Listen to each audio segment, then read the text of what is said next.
রাজাকার রাজাকার গালি দেওয়ার দিন শেষ।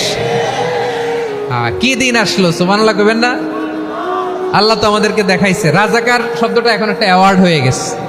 সুবহানাল্লাহ সুবহানাল্লাহ। পরিস্থিতি পাল্টে দিতে আল্লাহর সময় লাগে না, চিল্লায় বলেন ঠিক কি না? আমাদেরকে বলে মৌলবাদী। আমরা আসল কথা বলি, ভালো কথা বলি, দেশপ্রেমের কথা বলি, আমরা জনগণের কথা বলি, আমরা মা মাটি ও মানুষের কথা বলি, আমরা ইসলামের কথা বলি, আমরা দেশের সমৃদ্ধির কথা বলি। এজন্য আমাদেরকে বলে মৌলবাদ। আবার আমাদেরকে বলে ধর্ম ব্যবসায়ী। আছে না নাই?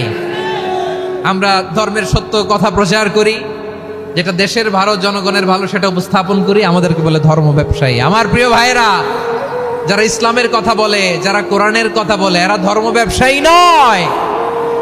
খবরদার, আলেমদের বিরুদ্ধে দাঁড়াবেন না।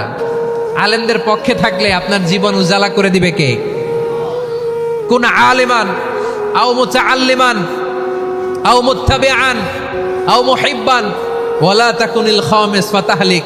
হয় আলেম হও, নয় আলেমের ছাত্র হও, নয় আলেমকে মহাব্বত করো, নয় আলেমকে সাপোর্ট করো।